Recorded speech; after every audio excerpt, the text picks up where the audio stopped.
من سفرزاده‌ام اینجا 20 سال دارم. طولی چند سال است که در این رشته نمادی پاورلیفتینگ مشق و تمرین می‌نمایم.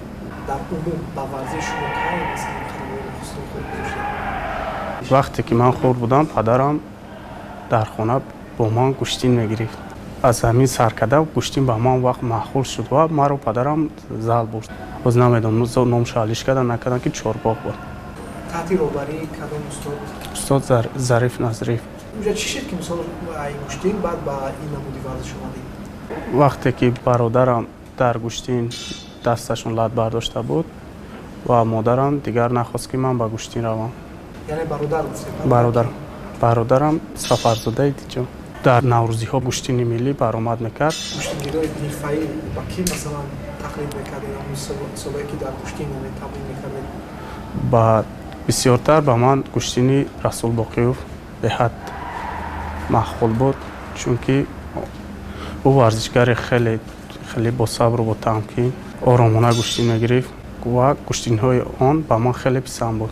یعنی شما تقلید با اون کس میکنید یا که عموما در اویله شما اویلوی هم خیلی ساده تر کرده فهمونم ما اویلوی هم خیلی از خوردی تربیه گرفته. هرگاهی که من سرم رو بالا میکردم خیلی کانتر تکبری میکردم، پدرم با من جنگ میکرد. جایش میامد دشنام حقارت میکرد که سرت رو تکبری نکن. بیشتر او با دویدن مشغول بود. افتخارنامه و چیزاش اومدگی نیست که ما باور نمیکنیم دیگه. نفر گفتگی هستن که مثلا پدر شما خیلی گوشتنگیری زور بود یکم قصه با کلان سالان در همون کوچه میگفتن بهش نمیگفتن که شخصی نبود که اون رو مغلوب کنه، سر چشمه شریک کنه. در اویله همون پدرم و برادرم. در انتخاب همین سمتی پاورلیفتینگ کمیری شما کیست که مثلا شما دست بر میکنید؟ وقتی که من به زل آمدم و یکمین بار روشن وحیدوف را دیدم و در حیرت افتادم. من فکر نمیکردم که در تاجیکستان مثال در همین دولت خودمون چنین ورزشگرانی با پرقوت و از این جسه هستن. و وقتی که من روشن وحیدوف را دیدم و قوه آن را دیدم، خیلی با این مشق شوق و رغبتم بسیارتر پیدا شد. و از اینجا سر کرده با روشن وحیدوف مشق تمرین را سر نمودم. یعنی چند سال پیش با همین نمودی ورزش اومده؟ وقتی استاد یکم بار دیدم 2008 نکیم استاد قطعی خیلی وزمین مشق نمیکرد. من همونجا مشقم سر شد، خیلی کچت و مرسا مایده کده سر کده که بودم. 6 سال پیش؟ طولی 2 سال است که پاورلیفتینگ هم میره خیلی ساحه را خیلی رو قبیده کیم. درسته یک کار کنی شبی ویدیو دا زور میاد. چند کیلو رزه دیسی؟ حساب که درسته هم خیلی دا زور میست.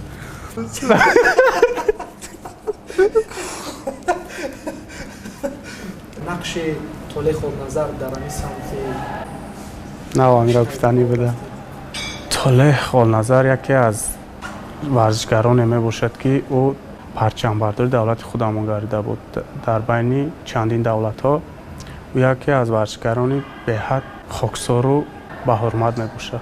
خب همون گپزنی همونجا ما باید دیگه هم بکردیم که مثلا گرچنده بر رسول هم باشد ولی یک خصلت دیگر هم داره که با همین استاد طوله خود نظر خیلی نماینده است. چون که میدونیم چند روز پیش مسابقه جمهوری اوید با پاورلیفتینگ بود.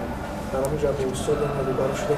در آنجا با استاد طوله خود نظر وقتی که من پرسیدنی زده ایستاده بودم، طوله خود نظر استاد با من خطاگی ما رو گرفت که من چنین دیگر رفتار نکنم.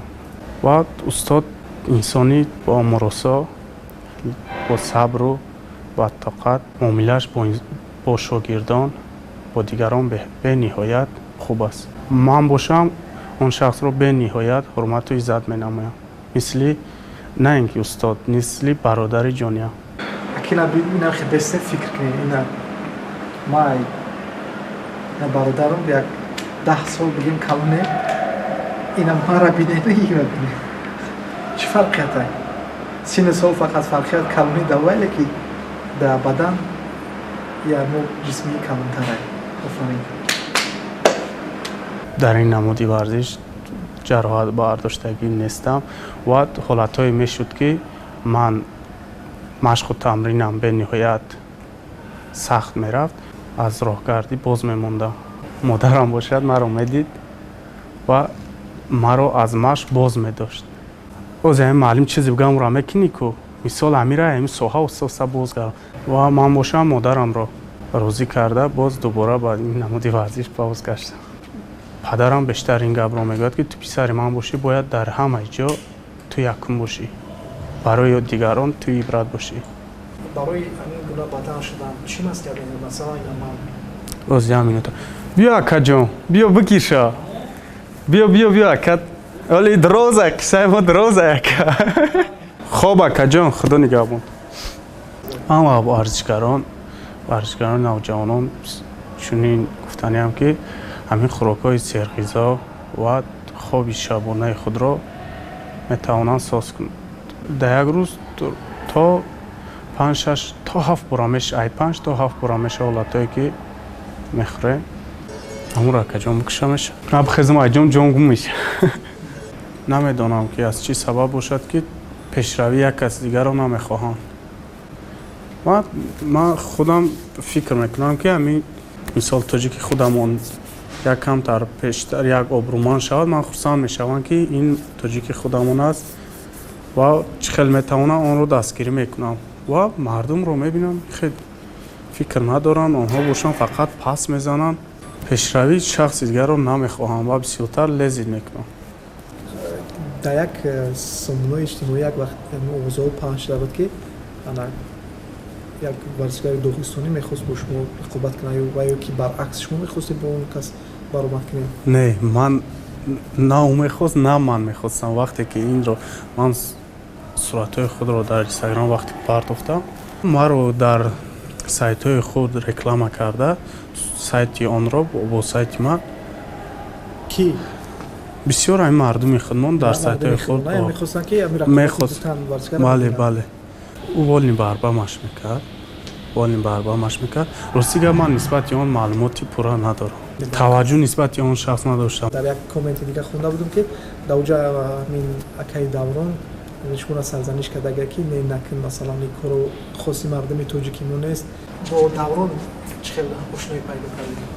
мо бо акаи Даврон дар инстаграм шинос шудем ва он шахс беҳад инсони хубу хоксор мебошад. маро бисёр дастгирӣ кардагиам ва аз он шахс ман бениҳоят миннатдор ҳастам.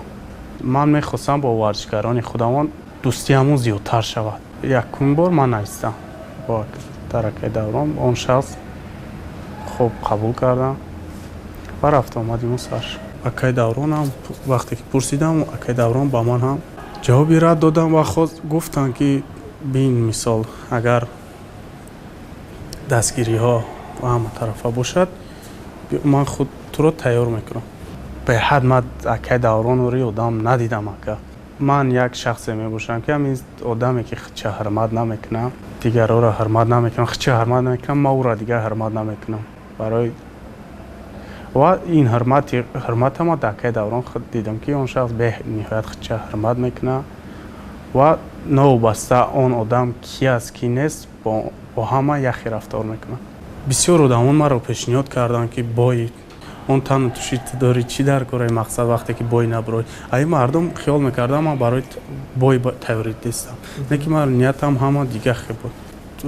вақте ки результатҳои онро дидан, дастовардҳои онро дидан нисбати ҳамин мисол гардан, рости гап он шахс аз пушти мисол гардан бениҳоят обрӯ маъруф аст. бале вақте ки мисол гардан чӣ мекардам, результати ман назар ба он шахс бениҳоят чиз буд, хеле калонтар нисбат ба он. то 23 сола байни ҷавонон ман бисёртар баромад кардам ва рақибони ман беҳад инсонҳои пурқувват буданд. ягон маротиба ягон кас хеле сарвасар шудаги нест? Не. Гарри Поттер чай нафаҳмидам. яборга такрор кун. ака гуфтам як чиш кунам хеле. то ҷанг рафта нарасидааст.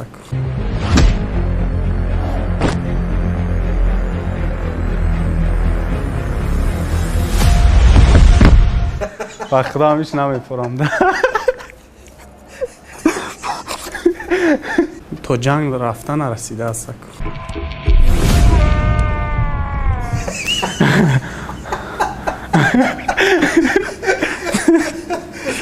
خب گفتین که چندین دولت‌ها با شما می‌خواستن که یعنی شرطنامه کنن با او دولت‌ها را، این چی سبب شد که نرفتین یا که چی فکرای دیگه دارین که نخواستین رفتن؟ من هم مثل هر یک شخص وطن متعهد داره. مثل من هم نمیخواهم که همین از وطن خود دور گردم. چند سال میشه؟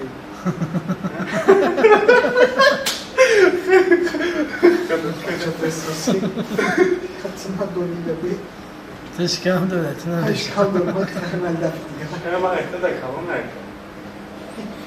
Kolan mı buna yemek ya? Bundan yapmışlar. Güzel ama duran Muhtar kazısı gibi. çıkan kalon yıkışmadı. Bu barayı bu çıkan kalon mu şu an? Ne, bir ama kalon kessen, خیلی با من درون مسوسه خیلی کیلو زون میاد رکلامده. خیلی زود.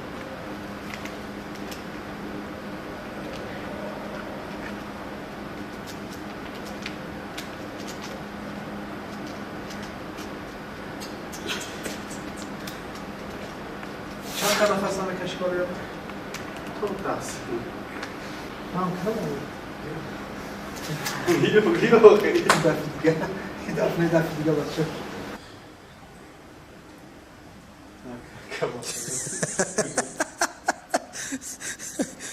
همین خطی؟ Polisler bir daha. 938 اینجا چند کیلو بدی؟ جناب 5 کیلو. 5 کیلو. نگاه که از کردون کامنت عیب شد. گل به بوار نمیکنه هیچ کار. من هیچ که بوار نمیکنه. چه میکنه باید تو؟ این اکر همین چیزا میخره میره مردم تفسیر میتون میخنده. و با خمیت داری که مقصد برای با هم 95 کیلو را گیری؟ از نیت تو اکر یه تر سر دادم. نیت تو 95 کیلو کدنه. 95 سر. همیشه 95 یوزی هم؟ چی با میخنده اکر بعد؟ اکر مقصد این یکم رزولتات همونه تا یکم فایده هم چی هم نداره. امو دارو؟ پاتیسچو چند خواهی؟ قریب 11000. 11000 پاتیسچو داری؟ ایمان 10000 که پاتیسچکی هست یک 70% از دیگر دولت میفروشه. نه واقعا با همش با همین چیه که رکلامای همین خدمات نیست. مثال آدمی که مثال چیکن خیلی نداره. بیشتر از ما در از هندوستان بین همین صورتای مثال همین صورتایی که هر روز با تلفن میگیرم من خیلی صورتای کچس و کی بگوی هر روز رکلام کنم خیلی نه.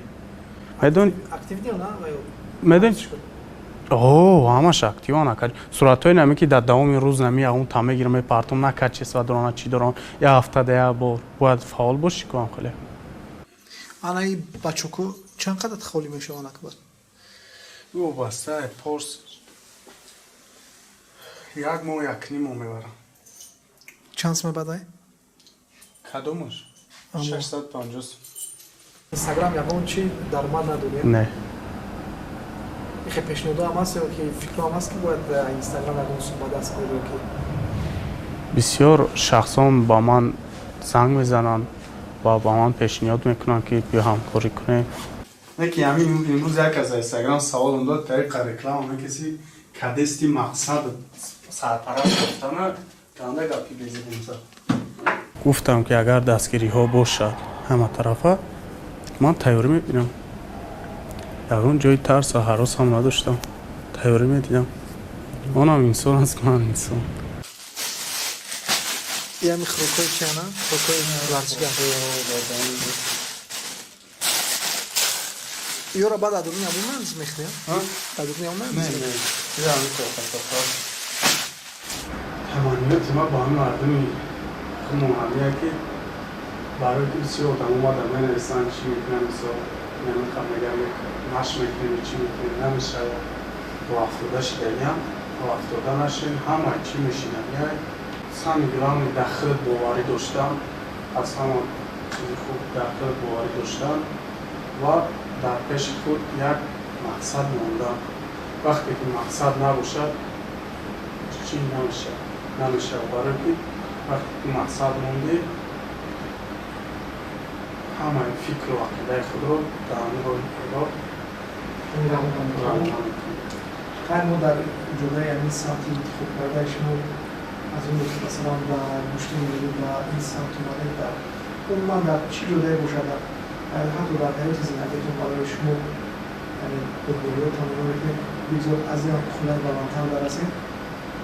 خب صحبت کشتیم با یکی از جوان‌ترین بازیگر کشور اون فهمی اخچن بگذار که خیلی بیدن معرفی کنند. سفرزده هم اونجا تو 20 ساله هست. تاجیکستان آتش